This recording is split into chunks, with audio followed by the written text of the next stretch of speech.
Bueno, es una materia que vamos a analizar con el senador del Partido Socialista y presidente también de la colectividad, Álvaro Elizalde. ¿Cómo está usted, senador? Buenos días. ¿Cómo está? Bien, muchas gracias por acompañarnos. Queríamos preguntarle respecto justamente a este proyecto de ingreso familiar de emergencia. ¿En qué pie queda ahora? Ustedes claramente han estado negociando con el ministro Briones, pero lo acusan por parte de la oposición de tosudez. Parece que ya la flexibilidad o las conversaciones más fluidas quedaron atrás. Lo que pasa es que la oposición ha tenido una actitud constructiva. De hecho, todas las iniciativas para enfrentar la pandemia han sido aprobadas en el Congreso Nacional. Pero le hemos planteado al gobierno que es necesario hacer un esfuerzo adicional, porque la situación de las familias chilenas es dramática. Los trabajadores y las trabajadoras están viendo afectados sus ingresos, hay áreas de la economía que no están funcionando. Y en ese contexto se tiene que garantizar que las personas, para cumplir con las medidas sanitarias de cuarentena, cuenten con un ingreso suficiente para poder subsistir. Y por eso nos parece que se puede hacer un esfuerzo adicional. Y es lo que le hemos insistido al gobierno. Ahora el gobierno la verdad es que ha escuchado poco, porque si bien este proyecto avanza en la línea de lo que propusimos hace ya más de un mes, no obstante tiene una cobertura todavía muy acotada. Estamos hablando de más de 1 millón de personas que no van a quedar protegidas por esta iniciativa. Y además los montos son bastante limitados. Y el gobierno insiste, por tanto, en su fórmula original. Hizo pequeños cambios, comprometió 30 millones de dólares más, pero la verdad es que creemos que se tiene que hacer un esfuerzo adicional y es lo que le hemos insistido al gobierno y particularmente al ministro Briones. Ahora, después de este veto, lo que se mantiene es no solamente el monto, pero también que este sea decreciente. ¿Está de acuerdo con el senador Lagos Weber cuando él explica que al ser decreciente, en el fondo se está incentivando a las personas a que salgan a la calle a buscar trabajo? Porque obviamente que con ese monto no alcanza. Esto es muy importante porque efectivamente en muchos países, cuando se establece, por ejemplo, un seguro de desempleo, este tiene un monto decreciente para incentivar que las personas salgan a buscar trabajo. Pero la situación en Chile hoy es distinta. La gente no es que no quiera ir a buscar trabajo, es que no hay trabajo o no va a haber trabajo producto de la crisis. Y por tanto el monto debería ser parejo, más aún cuando la situación se va a poner más dramática con el avance de los meses. Y por tanto, si se ayuda con menos recursos, cuando la situación va a ser más dramática, sin duda que no es una señal protectora respecto de lo que se necesita en nuestro país. Y por eso le insistimos al gobierno que el monto debería ser parejo y no decreciente. Pero bueno, por ahorrarse unos pesos más, el gobierno insistió en su fórmula original, que creemos que como política pública tiene un problema de diseño.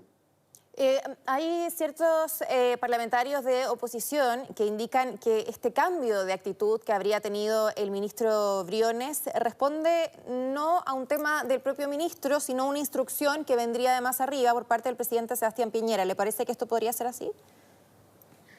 Mire, la verdad es que todos sabemos cómo es el presidente Piñera, que apenas tiene una ventaja trata de sacar provecho de eso. Y no bajo la lógica más bien constructiva. Lo vimos a propósito de la nueva normalidad. Como las cifras para enfrentar el coronavirus no eran malas, por decirlo de alguna manera, entonces se dijo ya ahora nueva normalidad, volvemos a las actividades como si aquí no pasara nada. ¿Y qué es lo que ocurrió? Bueno, se produjo el problema que estamos teniendo hoy día en la región metropolitana, en donde han aumentado los contagios y la verdad es que es una situación bastante compleja la que se está viviendo. Entonces, llamamos nosotros al gobierno a actuar con un sentido constructivo, con mucha humildad. Nosotros tenemos disposición de contribuir porque entendemos que esta pandemia la tenemos que enfrentar entre todos y las consecuencias sociales, que van a ser dramáticas, también tenemos que enfrentarlas entre todos. Pero el gobierno tiene que escuchar nuestras propuestas porque las hemos realizado con un sentido muy constructivo. Y además Chile tiene capacidad fiscal para proteger de mejor forma a las personas. En caso contrario, tras esta crisis vamos a tener más pobreza, más desempleo obviamente y una peor distribución de la riqueza. Y lo que es más dramático, si las personas no cuentan con ayuda suficiente, no van a estar en condiciones de cumplir con las medidas sanitarias de aislamiento, porque van a tener que salir a buscar generar ingresos de alguna forma. Quería preguntarle, usted me decía que la oposición ha sido constructiva desde que esto comienza, sin embargo ha habido varias críticas que dicen lo contrario, que está muy dividida, que básicamente busca llevarla contra todas las iniciativas del gobierno. En fin, a pesar de que los parlamentarios sostienen que han apoyado prácticamente todas las iniciativas del gobierno desde que comienza la pandemia. Y también sobre el mismo tema, ¿le parece que hay espacio para crear un frente común con el Frente Amplio, como lo señaló el senador Lagos Weber? Bueno, son dos preguntas. La primera, siempre hay opiniones, obviamente hay matices, pero los hechos son claros. Se han aprobado las iniciativas que se han presentado al Congreso Nacional, pese a que hemos señalado que son insuficientes, y pese a que hemos señalado que tienen muchos defectos en su diseño, y pese a que el gobierno no nos ha escuchado para modificar y corregir esos errores. Y los datos ahí están claros, se han aprobado estas iniciativas. Respecto del entendimiento con el Frente Amplio, yo creo que es necesario promover la unidad amplia de los actores progresistas para construir una mayoría comprometida con las transformaciones que Chile necesita. En ese contexto, nosotros hemos planteado la necesidad de promover un diálogo con todos los actores de oposición para converger en un proyecto común, comprometido, insisto, con cambios que Chile demanda para avanzar en justicia social, para profundizar nuestra democracia, para pagar la deuda social que generó la movilización en octubre pasado. Para eso se requiere la unidad de todas las fuerzas progresistas. ¿Quién le parece a usted que podría transformarse en un buen interlocutor desde el gobierno entre la oposición y la moneda, tomando en cuenta esta suerte de alejamiento que han tenido con el ministro Briones? Bueno, yo creo que aquí más que una persona lo que se requiere es un cambio de actitud. Y el gobierno tiene que tener disposición a escuchar. Porque las propuestas que nosotros hemos hecho son propuestas serias, bajo la lógica de la responsabilidad fiscal, pero entendiendo que estamos viviendo una situación dramática que no se había vivido en décadas en nuestro país. En ese contexto es necesario hacer un esfuerzo adicional. Chile tiene capacidad porque tiene ahorros fiscales, Chile tiene capacidad también porque puede endeudarse a tasa muy conveniente y muy baja. Por cierto, los recursos tienen que administrarse con criterios de eficiencia y en ese sentido tenemos que ser profundamente responsables. Pero si no protegemos adecuadamente hoy día a los trabajadores, sean estos formales, informales, también a los independientes, las consecuencias van a ser más dramáticas en el futuro. Y por eso se requiere aquí un esfuerzo adicional. Las propuestas que está planteando el gobierno ni siquiera alcanzan a cubrir en muchos casos ingresos para las familias sobre la línea de pobreza. Incluso en algunos casos ni siquiera sobre la línea de pobreza extrema. Y por tanto, creemos que es necesario hacer un esfuerzo adicional. Y le hemos planteado al gobierno cómo se financia este esfuerzo adicional, cómo se puede dirigir para que efectivamente llegue a quienes realmente lo necesitan. Hemos planteado propuestas técnicas sobre la base, obviamente, de los análisis que han realizado nuestros equipos profesionales, nuestros economistas, y lamentablemente el gobierno no ha tenido disposición de escuchar y de acoger nuestras propuestas. Por tanto, el llamado que hacemos es que tengan una actitud de promover el diálogo, el entendimiento, porque para enfrentar esta pandemia y para salir de ella se requiere la colaboración de todos. Mayor flexibilidad también, ¿no? Quería preguntarle... Muy flexible. Sí, respecto a esto cómo está, ingresado el veto y así las cosas, ¿ustedes van a aprobar el proyecto? ¿Lo van a apoyar? Mire, se está discutiendo ahora en las bancadas, qué es lo que se va a hacer. En el Senado hemos planteado la posibilidad de abstenerse eventualmente, porque en el Senado en particular la abstención no significa que el proyecto no se apruebe. Hay una norma respecto de cómo opera la abstención en el Senado que es distinto a la Cámara. Y ahora están reunidas las bancadas de la Cámara para definir cuál va a ser su postura. Pero al margen de lo que vamos a hacer en concreto, nosotros obviamente no vamos a hacer un obstáculo para que estas iniciativas se lleven adelante. Pero eso no obsta que vamos a alzar nuestra voz para señalar que estas iniciativas están siendo claramente insuficientes. Y nos gustaría que el gobierno escuchara nuestra propuesta para que se hiciera un esfuerzo adicional, entendiendo que la situación que estamos viviendo es muy dramática y con el paso de los días y la semana la situación se va a tornar más dramática si siguen avanzando los niveles de contagio que está teniendo hoy día el COVID-19, particularmente, insisto, ante el error garrafal que cometió el gobierno y particularmente el presidente cuando planteó que podíamos volver a la normalidad como si nada, cuando la verdad es que estábamos muy lejos de controlar esta pandemia. Claro, ahora, obviamente que nos queda clarísimo el punto de la oposición respecto a generar mayor cobertura, pero también que los montos no sean decrecientes. Ahora, por otro lado, está el tema de aprobarlo de todas maneras con rapidez para que la gente pueda tener lo más pronto posible acceso a ese dinero, independiente de que consideren que este monto es insuficiente. Bueno, por eso votamos a favor de la idea de legislar. De hecho, no olvidemos que este es un veto a una ley que ya se aprobó, pero una ley que era insuficiente. Le dijimos al gobierno, bueno, mejórela. El gobierno mantuvo su propuesta original, no la mejoró sustantivamente. Hay algunos pequeños cambios, 30 millones de dólares más de compromiso fiscal, son sobre más de 800 millones, pero no olvidemos que originalmente se habían comprometido 2.000 millones de dólares. Y lo que hemos visto respecto a todas las iniciativas del gobierno es más bien un préstamo. No es que el Estado ponga plata, sino que es un préstamo. Por ejemplo, en la Ley de Protección al Empleo, lo que se financia es una especie de seguro de cesantía sobre la base de lo que se ha cotizado en el fondo. Claro, se habla de un aporte adicional que va a hacer el Estado, pero eso es al final. Al principio se paga con las cotizaciones que están en el fondo. En el proyecto de honorarios, que su tramitación fue suspendida, lo que hay en definitiva es un seguro que lo van a pagar los propios trabajadores honorarios. Entonces, ahí es donde nosotros decimos que hay que hacer un esfuerzo adicional, sobre todo porque en el proyecto actual, el que se refiere a los informales, estamos hablando de los sectores más vulnerables de la sociedad chilena. Estamos hablando de los más pobres.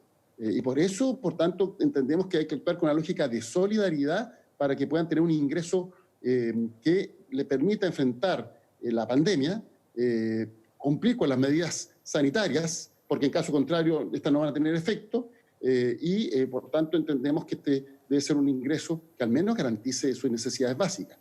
E insisto, en muchos casos la familia va a tener un ingreso que es inferior a la línea de pobreza o inferior a la línea de pobreza extrema, lo que es más dramático. Senador, quiero llevarlo a otro tema porque, bueno, hemos visto esta filtración de datos desde el Ministerio de Salud relacionados con el coronavirus.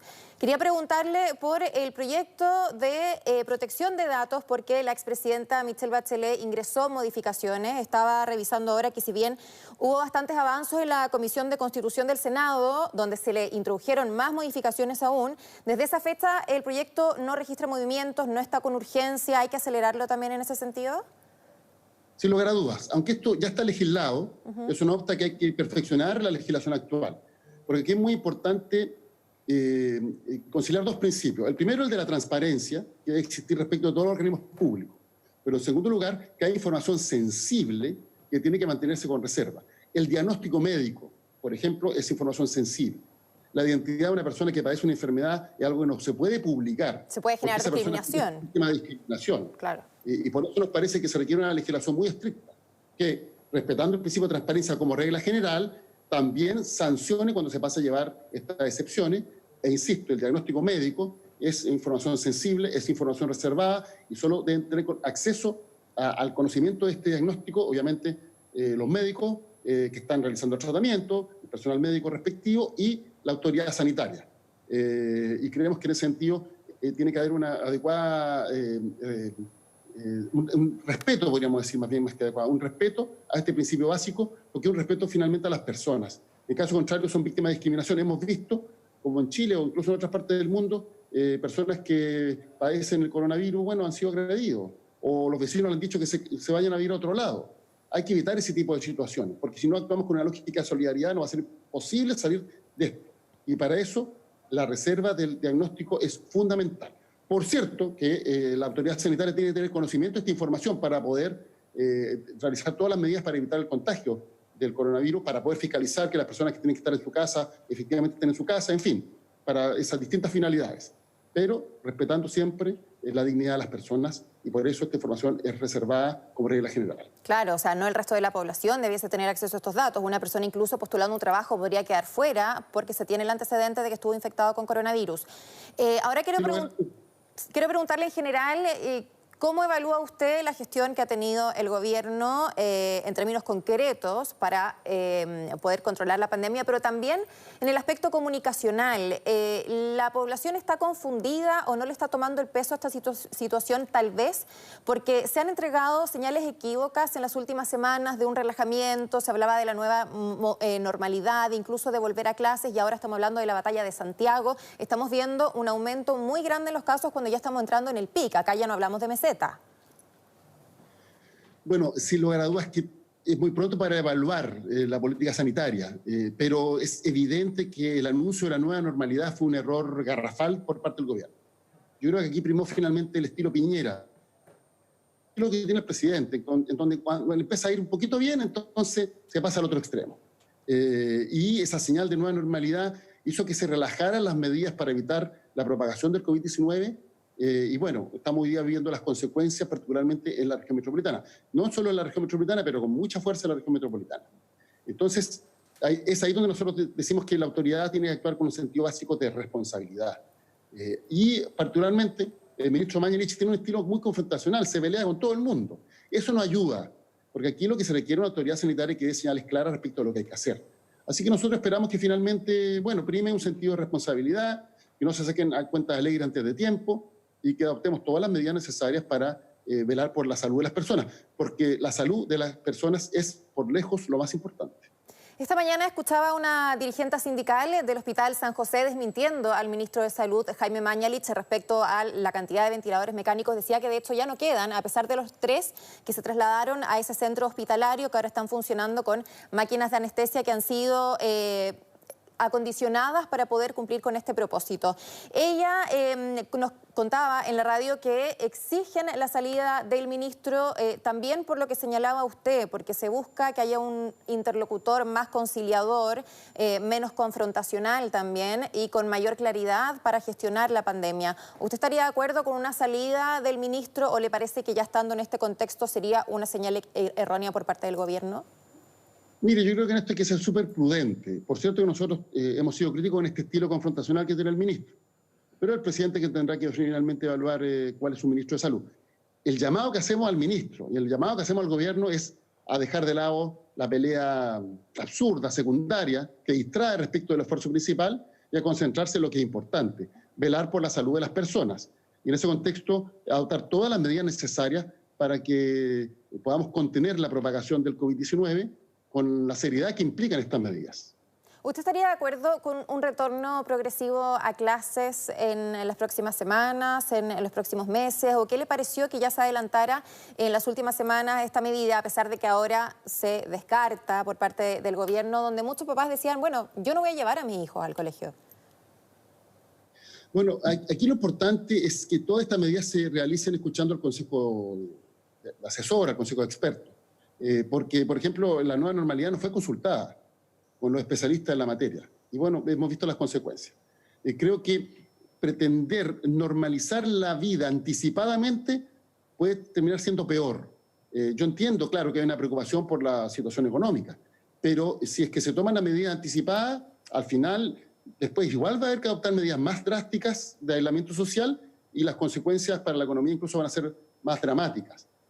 Pero además hay un principio básico, que aquí hay que velar por la salud de las personas. No nos podemos distraer de ese esfuerzo fundamental para enfrentar esta pandemia. Así que en ese sentido, el llamado que hacemos al gobierno es actuar con prudencia, con responsabilidad, no adoptar medidas anticipadamente cuando no se tienen los elementos necesarios para que éstas se ejecuten de buena forma y no volver a cometer el error de la nueva normalidad, que insisto, fue un error garrafal y estamos pagando las consecuencias. Claro, sin duda que es importante reimpulsar la economía, pero lo más importante, por supuesto, que es la salud de los ciudadanos. Muchas gracias, senador, por tomarse de su tiempo para conversar con nosotros en Mega Noticias Alerta y que tenga una muy buena jornada. Muchas gracias a usted y bueno, que también tenga una muy buena jornada. Buenos días.